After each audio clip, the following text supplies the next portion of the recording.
Hello friends, welcome to my channel. ಎಲ್ಲರೂ ಹೇಗಿದ್ದೀರಾ? ಚೆನ್ನಾಗಿದ್ದೀರಾ ಅಂತ ಅಂದ್ಕೊಂಡಿದ್ದೀನಿ. ಸೊ ಇವತ್ತು ನಾವು ಹೋಗ್ತಾ ಇದ್ದೀವಿ ಮಂತ್ರಾಲಯಕ್ಕೆ, ಆ ತಂದೆ ರಾಘವೇಂದ್ರ ಸ್ವಾಮಿ ದರ್ಶನ ಮಾಡೋದಕ್ಕೆ. ಸೊ 15 ವರ್ಷ ಆಗಿತ್ತು ನಾವು ಹೋಗಿ. ಸೊ ಇವಾಗ ಗಳಿಗೆ ಕೂಡ್ ಬಂದಿದೆ ಹೋಗೋದಕ್ಕೆ. ಸೊ ಎಷ್ಟೊಂದು ದಿನದಿಂದ ಹೋಗ್ಬೇಕಂತ ಅಂದ್ಕೊತಾ ಇದ್ವಿ. ಸೊ ಇವಾಗ ಹೋಗ್ತಾ ಇದ್ದೀವಿ. ತುಂಬ ಖುಷಿ ಆಗ್ತಾ ಇದೆ. ಎಷ್ಟೊಂದು ಜನಕ್ಕೆ ಡೌಟ್ ಇದೆ, ಅಲ್ಲಿ ಹೋದ್ರೆ ಎಲ್ಲಿರಬೇಕು, ಏನು ರೂಮ್ ಸಿಗಲಿಲ್ಲ ಅಂದರೆ ಏನು ಮಾಡಬೇಕು ಅಂತ. ಮತ್ತು ಅಲ್ಲಿ ಎಷ್ಟು ಬಜೆಟ್ ಆಗುತ್ತೆ ಮಂತ್ರಾಲಯಕ್ಕೆ ಹೋಗೋದಕ್ಕೆ, ಮತ್ತು ಹೇಗೆ ಹೋಗ್ಬೇಕು, ಹೇಗೆ ಹೋದ್ರೆ ಚೆನ್ನಾಗಿರುತ್ತೆ ಅಂತ ಎಲ್ಲ ಈ ವಿಡಿಯೋದಲ್ಲಿ ನಾನು ನಿಮಗೆ ಎಲ್ಲ ತಿಳಿಸ್ತೀನಿ. ಮಂತ್ರಾಲಯದಲ್ಲಿ ಏನೇನು ಚೇಂಜ್ ಆಗಿದೆ ಅಂತ ನನಗೆ ಗೊತ್ತಿಲ್ಲ. ಸೊ ಇವಾಗ ಹೋಗಿ ಬಂದವರು ಹೇಳ್ತಾ ಇದ್ರು ತುಂಬಾ ಚೆನ್ನಾಗಿದೆ ದೇವಸ್ಥಾನ ಅಂತ. ನಾವು ಈ ವಿಡಿಯೋದಲ್ಲಿ ಹೇಳ್ತೀವಿ ನಾವು ಹೇಗೆ ಹೋಗ್ತಾ ಇದ್ದೀವಿ ಮಂತ್ರಾಲಯಕ್ಕೆ, ಟ್ರೈನಲ್ಲಿ ಹೋಗ್ತೀವ, ಬಸ್ಸಲ್ಲಿ ಹೋಗ್ತೀವ ಅಂತ ನಾವು ಹೇಳ್ತೀವಿ. ಮತ್ತು ಅಲ್ಲಿ ಹೇಗಿರಬೇಕು, ಮತ್ತು ರೂಲ್ಸ್ ಹೇಗಿದೆ, ಮತ್ತು ರೂಮ್ ಮಾಡಿದ್ರೆ ಎಷ್ಟು ಅಮೌಂಟ್ ಆಗುತ್ತೆ, ಮತ್ತು ರೂಮ್ ಮಾಡಲಿಲ್ಲ ಅಂದರೆ ಹೇಗಿರಬೇಕು, ರೂಮ್ ಸಿಗಲಿಲ್ಲ ಅಂತ ಅಂದರೆ ಅಂದ್ಬಿಟ್ಟು ಎಲ್ಲ ಈ ವಿಡಿಯೋದಲ್ಲಿ ನಾನು ತಿಳಿಸ್ಕೊಡ್ತೀನಿ. ಅದಕ್ಕಿಂತ ಮುಂಚೆ ಯಾರೆಲ್ಲ ಫಸ್ಟ್ ಟೈಮ್ ನನ್ನ ಚಾನಲ್ ನೋಡ್ತಾ ಇದ್ದೀರಾ, ಪ್ಲೀಸ್ ಸಬ್ಸ್ಕ್ರೈಬ್ ಮಾಡಿ. ಇದೇ ಥರ ನಾನು ತುಂಬ ವೀಡಿಯೋಸ್ನ ಅಪ್ಲೋಡ್ ಮಾಡ್ತಾ ಇರ್ತೀನಿ, ಪ್ಲೀಸ್ ಸಪೋರ್ಟ್ ಮಾಡಿ. ಈ ವಿಡಿಯೋನ ಕೊನೆವರೆಗೂ ನೋಡಿ, ಆವಾಗಲೇ ನಿಮ್ಗೆ ಅರ್ಥ ಆಗೋದು ನಾನು ಮಂತ್ರಾಲಯಕ್ಕೆ ಹೋಗ್ತೀವಿ ಏನು ಅಂತ. ನಿಮಗೂ ಗೊತ್ತಾಗುತ್ತೆ, ಇವಾಗ ನೀವು ಪ್ಲ್ಯಾನ್ ಮಾಡ್ಬೋದು ಹೋಗೋದಕ್ಕೆ. ಸೊ ನಾವು ಫೈನಲ್ ಆಗಿ ಮಂತ್ರಾಲಯದಲ್ಲಿ ಇದ್ದೀವಿ. ರಾತ್ರಿ ನಾನು ವೀಡಿಯೋ ಮಾಡೋಕ್ಕಾಗಿಲ್ಲ, ಫುಲ್ಲು ರಶ್ ಇತ್ತು. ನಾವು ಹೋಗಿದ್ದೆ ರಾತ್ರಿ, ಸೊ ಅದಕ್ಕೇ ವೀಡಿಯೋ ಮಾಡೋಕ್ಕಾಗಲಿಲ್ಲ. ನಾನು ಇವಾಗೆಲ್ಲ ಹೇಳ್ತೀನಿ ಡೀಟೇಲ್ಸ್ ಆಗಿ ನಾವು ಹೆಂಗೆ ಹೋಗ್ತೀವೇನು ಅಂತ. ನಾವು ರಾತ್ರಿ ಮನೆ ಬಿಟ್ಟಾಗ 9:30 ಆಗಿತ್ತು, 9:30 ಆಗಿತ್ತು ನಾವು ಮನೆ ಬಿಟ್ಟಾಗ. ಅಲ್ಲಿಂದ ರಾತ್ರಿ ಟ್ರೈನ್ ಇದ್ದಿದ್ದು ನಮಗೆ. ನಾವು ಯಶವಂತಪುರ ರೈಲ್ವೆ ಸ್ಟೇಷನ್ಗೆ ಹೋದ್ವಿ. ಅಲ್ಲಿ ನಾವು AC ಕೋಚ್ಗೆ ಹೋಗಿದ್ವಿ. ಅಲ್ಲಿ ತುಂಬಾ ಚೆನ್ನಾಗಿತ್ತು. ನಮಗೆ ಟ್ರೈನ್ ಟೈಮಿಂಗ್ಸ್ ಇದ್ದಿದ್ದು 11:15ಗೆ ರಾತ್ರಿ. AC ಕೋಚ್ಗೆ ಹೋಗಿದ್ವಿ ನಾವು ಟ್ರೈನಲ್ಲಿ. ತುಂಬ ಚೆನ್ನಾಗಿತ್ತು. ಫಸ್ಟ್ ಟೈಮ್ ನಾವು ಹೋಗಿದ್ದು. ಎಕ್ಸ್ಪೀರಿಯೆನ್ಸ್ ಚೆನ್ನಾಗಿತ್ತು. ನನಗಂತೂ ಫುಲ್ಲು ಗಡಗಡಗಡ ಅಂತ ನಡುಗಿಸ್ತಾ ಇತ್ತು, ಫುಲ್ಲು ಕೋಲ್ಡಾಗಿ. ಎಕ್ಸ್ಪೀರಿಯೆನ್ಸ್ ಚೆನ್ನಾಗಿತ್ತು. ನಾವು ಯಾವತ್ತೂ ಹೋಗಿದ್ದಿಲ್ಲ, ಫಸ್ಟ್ ಟೈಮ್ ನಾವು ಹೋಗಿದ್ದು. ಸೊ ಖುಷಿ ಆಯಿತು ನಾವು ಹೋಗಿದ್ದಕ್ಕೆ. ವೀಡಿಯೋ ಮಾಡೋದಕ್ಕಾಗಿಲ್ಲ, ತುಂಬಾ ರಶ್ ಇತ್ತು.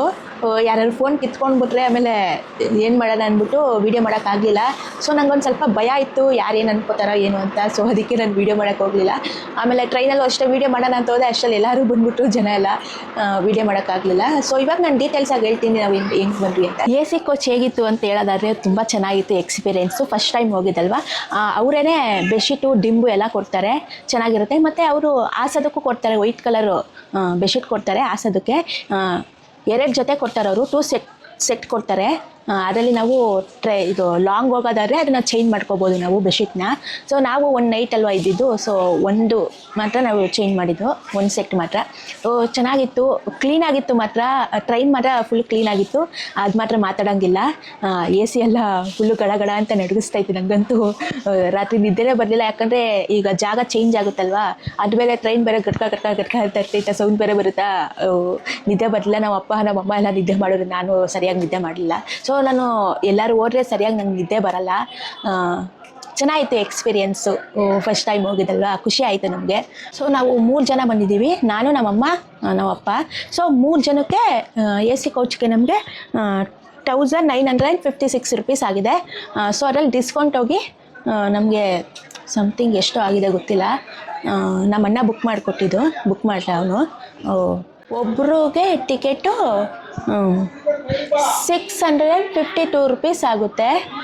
ಟ್ರೈನು ಮಂತ್ರಾಲಯಕ್ಕೆ ಬಂದಾಗ ಎಷ್ಟು 7:15 ಆಗಿತ್ತು, ಬೆಳಗ್ಗೆ 7:15 ಆಗಿತ್ತು. ಅಲ್ಲಿ ಬೇಗ ಇಳ್ಕೊಂಡು ರೈಲ್ವೆ ಸ್ಟೇಷನಿಂದ ಆಚೆ ಕಡೆ ಬಂದರೆ ಅಲ್ಲೇ ಎಷ್ಟೊಂದು ಆಟೋ ಎಲ್ಲ ಇರುತ್ತೆ. ಸೊ ಅಲ್ಲಿ ಅವರೇ ಕೂಗ್ತಾ ಇರ್ತಾರೆ, ಮಂತ್ರಾಲಯಕ್ಕೆ ಹೋಗೋದಕ್ಕೆ ಬನ್ನಿ ಅಂತ, ದೇವಸ್ಥಾನಕ್ಕೆ ಹೋಗೋದಕ್ಕೆ.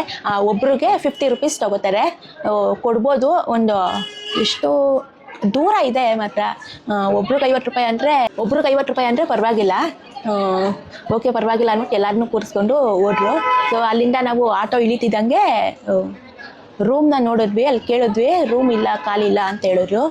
ಆಮೇಲೆ ನಾವು ಆನ್ಲೈನಲ್ಲಿ ರೂಮ್ ಸಿಗಲಿಲ್ಲ. 1 ತಿಂಗಳು ಮುಂಚೆನೇ ನಾವು ರೂಮ್ನ ಬುಕ್ ಮಾಡಬೇಕಾಯ್ತು. ಸೊ ನಾವು ಸಡನ್ನಾಗಿ ನಾವು ಡಿಸೈಡ್ ಮಾಡಿದ್ರಿಂದ ನಮಗೆ ರೂಮ್ ಬುಕ್ ಆಗಲಿಲ್ಲ, ರೂಮು ಸಿಗಲಿಲ್ಲ. ಸೊ ಇಲ್ಲಿ ಆಟೋ ಇಳಿತಿದ್ದಂಗೆ ಅವರೇ ಅಲ್ಲಿ ಕೂಗ್ತಾ ಇರ್ತಾರೆ, ರೂಮ್ ಖಾಲಿ ಇದೆ ಬನ್ನಿ ಅಂತ.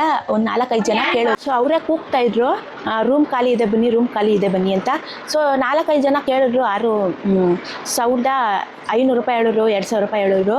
ಸೊ ನಮ್ಗೆ ಅಷ್ಟೆಲ್ಲ ಬೇಡ ಅಂತ ಅಂದ್ವಿ. ಆಮೇಲೆ ಮುಂದೆ ಹೋಗ್ತಾ ಒಬ್ಬರು ಸಿಕ್ಕಿದ್ರು. 800ಗೆ ಒಂದಿದೆ, ಮತ್ತು 1000 ರುಪೀಸ್ಗೆ ಒಂದಿದೆ ಅಂತ. ಸೊ ಅದಾದಮೇಲೆ ನಾವು ತೊಗೊಂಡ್ವಿ. ಸೊ ಅಲ್ಲಿ ಕೂಗ್ತಾ ಇರೋದ್ರಿಂದ ನಾವು ನೋಡಿದ್ರಿ. ಅವ್ರು ಹೇಳಿದ್ರು 1000 ರುಪೀಸ್ಗೆ ಒಂದಿದೆ ಮತ್ತು 800 ರುಪೀಸ್ಗೆ ಒಂದಿದೆ ಅಂತ. ಸೊ ನಾವು 800 ರುಪೀಸ್ಗೆ ಅಷ್ಟೊಂದು ಇಷ್ಟ ಆಗಲಿಲ್ಲ. 1000 ರುಪೀಸ್ಗೆ ಹೋದ್ವಿ. ತುಂಬಾ ಚೆನ್ನಾಗಿದೆ ರೂಮು, ಖುಷಿ ಆಯಿತು ನಮಗೆ. ಆನ್ಲೈನ್ ಬುಕ್ಕಿಂಗ್ ಆಗಿಲ್ಲ ಅಲ್ವಾ, ಸೊ ರೂಮ್ ಸಿಗಲ್ಲ ಅಂತ ಅಂದ್ಕೊಂಡಿದ್ವಿ. ಕೊನೆಗೂ ಸಿಕ್ತು, ಚೆನ್ನಾಗಿರೋ ರೂಮ್ನೇ ಸಿಕ್ತು, ಖುಷಿ ಆಗ್ತಿದೆ. ತೋರಿಸ್ತೀನಿ ನೋಡಿ ರೂಮ್ ಹೇಗಿದೆ ಅಂತ. ನೋಡಿ, ನಾವಿರೋದಿದೆ ಲಾಡ್ಜಲ್ಲಿ, ಫ್ರೀಡಮ್ ಅಂತ ಲಾಡ್ಜ್ ಹೆಸರು. ನಾವು ಫಸ್ಟ್ ಅಂದ್ಕೊಂಡಿದ್ವಿ ರೂಮು ಚೆನ್ನಾಗಿರುತ್ತೋ ಇಲ್ವೋ ಅಂತ, ಆದರೆ ಒಳಗಡೆ ಹೋದಾಗೇ ಗೊತ್ತಾಗಿತ್ತು ನಮಗೆ ಹೇಗಿರುತ್ತೆ ಅಂತ. ನೀವು ಮಂತ್ರಾಲಯಕ್ಕೆ ಬಂದರೆ ರೂಮ್ ಬಗ್ಗೆ ನೀವು ಯೋಚನೆ ಮಾಡೋಂಗಿಲ್ಲ, ತುಂಬಾ ಲಾಡ್ಜ್ಗಳಿದೆ ಇವಾಗ. ದೇವಸ್ಥಾನ ಸುತ್ತಮುತ್ತ ಬರೀ ಲಾಡ್ಜ್ಗಳೇ ಇದೆ. ನೀವು ಬಂದರೆ ನೀವು ಏನು ಯೋಚನೆನೂ ಮಾಡೋಂಗಿಲ್ಲ. ರೂಮ್ ಒಳಗಡೆ ಎಂಟ್ರಿ ಆಗ್ತಾ ಇದ್ದೀವಿ ನೋಡಿ. ನೋಡಿ ಇಲ್ಲಿ ಈ ಥರ ಇದೆ ನಮ್ಮದು ರೂಮು. ಆ್ಯಕ್ಚುಲಿ ನಾವು ದೇವಸ್ಥಾನಕ್ಕೆ ಹೋಗಿ ದರ್ಶನ ಮಾಡಿಕೊಂಡು ಬಂದು ಆಮೇಲೆ ನಾನು ವೀಡಿಯೋ ಮಾಡ್ತಾಯಿದ್ದೀನಿ. ಏನು ಅಂದ್ಕೋಬೇಡಿ, ಬಟ್ಟೆ ಎಲ್ಲ ಅಲ್ಲಲ್ಲೇ ಚಲಾಪಿಲಿ ಆಗಿಬಿಟ್ಟಿದೆ ದೇವಸ್ಥಾನಕ್ಕೆ ಹೋಗೋ ಅರ್ಜೆಂಟ್ಗೆ. ನೀವು ನೋಡ್ತಾ ಇರ್ಬೋದು ಎಷ್ಟು ಚೆನ್ನಾಗಿದೆ ರೂಮು ಅಂತ. ವಿತ್ ಎ ಸಿ ಆದರೆ 2000, ವಿತೌಟ್ ಎ ಸಿ ಆದರೆ 1000. ನಾವು ಎ ಸಿ ಬೇಡ ಅಂತ ಅಂದ್ವಿ. ಟಾಯ್ಲೆಟ್ ರೂಮೆಲ್ಲ ತುಂಬಾ ಕ್ಲೀನಾಗಿದೆ, ರೂಮೆಲ್ಲ ತುಂಬಾ ಕ್ಲೀನಾಗಿದೆ. ನಮಗೆ ಎಷ್ಟೊಂದು ಜನ ಹೇಳಿದ್ರು ಮಂತ್ರಾಲಯಕ್ಕೆ ಹೋದರೆ ರೂಮ್ಗಳು ಸಿಗಲ್ಲ ಅಂತ, ಆದರೆ ನಾವು ಬಂದಮೇಲೆ ಗೊತ್ತಾಗಿದೆ ಇಲ್ಲಿ ತುಂಬಾ ಬೇಕಾದಷ್ಟು ರೂಮ್ಗಳಿದೆ ಅಂತ. ನಾನು ನೆಕ್ಸ್ಟ್ ವಿಡಿಯೋದಲ್ಲಿ ತಂದೆ ರಾಘವೇಂದ್ರ ಸ್ವಾಮಿನ ಹೇಗೆ ದರ್ಶನ ಮಾಡಿದ್ರಿ, ದೇವಸ್ಥಾನ ಹೇಗಿದೆ, ಏನೆಲ್ಲ ಫೆಸಿಲಿಟೀಸ್ ಇದೆ, ದೇವಸ್ಥಾನಕ್ಕೆ ಹೋಗಿ ನಮ್ಗೆ ಏನು ಅನ್ನಿಸ್ತು, ನಾನು ನೆಕ್ಸ್ಟ್ ವಿಡಿಯೋದಲ್ಲಿ ಎಲ್ಲ ಹೇಳ್ತೀನಿ. ಅಲ್ಲಿವರೆಗೂ ಕಾಯ್ತಾ ಇರಿ. ನೆಕ್ಸ್ಟ್ ವಿಡಿಯೋದಲ್ಲಿ ಸಿಗೋಣ. ಜೈ ಶ್ರೀರಾಮ್.